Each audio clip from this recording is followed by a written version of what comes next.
Welcome back to அசாக்கு bytes. நான் தான் உங்கள் ஸ்வேதா. இன்றைக்கியோட நம்ம சேனல் என்ன பார்க்க போகிறோம்னா, எப்படி செம்மையான ஸ்பைஸியான ஜூஸி சிக்கன் ஃப்ரை எப்படி பண்ண போகிறோம் தான் பார்க்க போகிறோம். அண்ட் ஆமாங்க, இந்த vlog வந்து தமிழில் தான் இருக்க போகுது. ஸோ அதுக்கு நம்ம 100 கிராம் சிக்கன் எடுத்துக்கலாம். அதில் வந்து ½ spoon of pepper powder, ½ spoon of salt, ½ spoon of turmeric powder, 2 spoon chicken masala, 2 spoon garam masala, 1 spoon coriander powder and 1 spoon homemade chilli powder and அது கூடவே வந்துட்டு ஒரு 3 ஸ்பூன் ஜிஞ்சர் garlic பேஸ்ட் போட்டு நல்லா மிக்ஸ் பண்ணி ஒரு 20 to 30 மினிட்ஸ் மேரினேட் பண்ண வச்சிடலாம். அதோட சேர்த்து ஒரு 1 எடுத்துட்டு அதில் கொஞ்சம் ஆயில் ஊற்றிட்டு அது கூடவே 2 மீடியம் ஆனியன் விட்டுட்டு நல்லா டீப் ஃப்ரை பண்ணி எடுத்துக்கலாம். அது கூடவே ஒரு 2 மீடியம் டொமேட்டோ கூட எடுத்து நம்ம வந்து டீப் ஃப்ரை பண்ணிவிட்டு அதை வந்துட்டு ஒரு ஸ்மால் ஜாரில் வந்துட்டு மாற்றிக்கலாம்.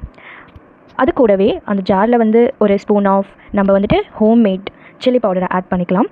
அது கூடவே நம்ம என்ன பண்ண போகிறோன்னா, கொஞ்சோண்டு ஒரு 1/4 ஸ்பூன் சால்ட் ஆட் பண்ணிவிட்டு மிக்ஸியில் நல்லா அரைச்சி எடுத்துக்கலாம், ஒரு பேஸ்ட் ஆகிற மாதிரிக்கு. அதுக்கப்புறம் ஒரு வானல் எடுத்து நம்ம ஒரு கொஞ்சமான எண்ணெய் ஊற்றி 1/2 ஸ்பூன் மஸ்டர்ட் சீட், 1/2 ஸ்பூன் ஜீரகம், அது கூடவே கொஞ்சம் கறி லீவ்ஸ் போட்டு நல்லா அதை வதக்கிட்டு அது கூடவே ஒரு ஸ்பூன் இஞ்சி பூண்டு வந்து பேஸ்ட் போட்டுட்டு நல்லா ஃப்ரை பண்ணி எடுத்துக்கலாம்.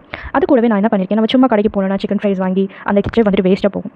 ஸோ ஜஸ்ட் அதை வந்துட்டு ஒரு உங்களுக்கு வேணும் நீங்கள் யூஸ் பண்ணிக்கலாம், இல்லாட்டி நீங்கள் விட்டலாம். ஸோ நான் என்ன பண்ணியிருக்கேன், அந்த கெச்சப் எடுத்துகிட்டு ஒரு கெச்சப் எடுத்து அதையுமே நல்லா மிக்ஸ் பண்ணி அதில் வந்துட்டு ஒரு மீடியம் ஆனியன் போட்டு நல்லா ஃப்ரை பண்ணி எல்லாம் எடுத்துக்கிறேன். அது கூடவே வந்துட்டு ஒரு சின்ன டொமேட்டோ எடுத்து அதையுமே கொஞ்சம் ஃப்ரை பண்ணி எடுத்துக்கிறேன்.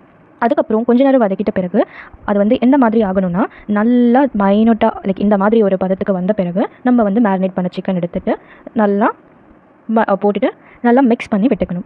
ஸோ எல்லாம் கலந்து விட்டு நல்லா மிக்ஸ் பண்ணி அதை வந்துட்டு கொஞ்சம் நேரம் நம்ம என்ன பண்ணோம், ஒரு மூடி போட்டு நம்ம க்ளோஸ் பண்ணிடலாம்.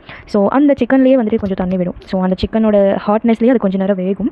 அண்ட் அதுக்கப்புறம் நம்ம என்ன பண்ணணும்னா, திருப்பி கொஞ்சம் நேரம் கிளறி விட்டு நம்ம வந்துட்டு தயிர் தான், ஆமாங்க, தயிரை வந்துட்டு கொஞ்சமாக கேர்டை வந்து அப்படியே கொஞ்சம் ரவுண்டாக சுற்றி போட்டு நம்ம வந்து தயிரை கொஞ்சம் ஊற்றிக்கலாம். ஸோ தட்ஸ் அது ஒரு நல்ல ஜூஸியான அவங்களுக்கு டேஸ்டியான கொடுக்கும். ஸோ அதுக்காண்டி தான் நம்ம தயிர் ஆட் பண்ணியிருக்கோம். நல்லா மிக்ஸ் பண்ணிவிட்டு நம்ம அரைச்சி வச்சிருந்த அந்த பேஸ்ட் இருக்குது இல்லையா, வெங்காயம் தக்காளி பேஸ்ட்டு, அது நம்ம ஆட் பண்ணிக்கணும். ஆட் பண்ணிவிட்டு இதையும் நல்லா மிக்ஸ் பண்ணி விட்டு நம்ம வந்துட்டு கொஞ்சம் நேரம் இதில் மிக்ஸ் பண்ணிவிட்டு ஃப்ரை பண்ணி விட்டு ஒரு ஸ்பூன் நம்மளோட ஹோம்மேட் சில்லி பவுடர் ஆட் பண்ணிக்கலாம் and 1 teaspoon chicken masala add பண்ணிக்கலாம். அண்ட் தேவையாக இருந்துச்சுன்னா நீங்கள் வந்துட்டு ஒரு ஸ்பூன் உங்களுக்கு தேவையான சால்ட் போட்டுக்கலாம். அண்ட் நான் கொஞ்சோண்டு கொரியண்டர் லீவ் போட்டிருக்கேன். அண்ட் நல்லா அது வந்துட்டு ஓப்பன்லேயே கொஞ்சம் நேரம் வேக விடுங்க. அப்போ தான் வந்துட்டு அது கொஞ்சம் ஃப்ரை மாதிரி ஆகும். அண்ட் கொஞ்சம் நேரம் அது ஃப்ரை ஆன பிறகு நம்ம கொஞ்சம் நேரம் கலரி விட்டுக்கலாம். அதுக்கப்புறம் ஃபைனலி இது எந்த மாதிரி ஆகும்னா, இந்த மாதிரி வந்த உடனே நம்ம வந்து கொரியண்டர் லீவ் போட்டு நல்லா அதை வந்துட்டு டெக்கரேட் பண்ணிடலாம். ஆக்சுவலி கொரியண்டர் லீவ் வந்துட்டு டெக்கரேஷனுக்கு மட்டும் இல்லை, அது டேஸ்ட்டுமே வந்துட்டு ஒரு வேறு லெவலில் கொடுக்கும். ஸோ இந்த வந்துட்டு தான் நம்மளோட ஸ்பைஸியான ஜூஸியான சிக்கன் ஃப்ரை. இது நம்ம பரோட்டா கூட சாப்பிட்லாம், ரைஸ் கூட சாப்பிட்லாம், இட்லி கூடலாம் வேறு லெவலில் இருக்கும். ஸோ கண்டிப்பாக அதை ட்ரை பண்ணி பாருங்கள், உங்களுக்கும் கண்டிப்பாக இது பிடிக்கும். ஸோ இங்கே ரெசிபி பண்ணால் வாயும் வைபும் கரெக்டாக இருக்கும். சுவையும் ஸ்டைலும் ஒரே ரெசிபியில், அதான் உங்கள் அசாக்கு பைட்டோட ஸ்வாக்.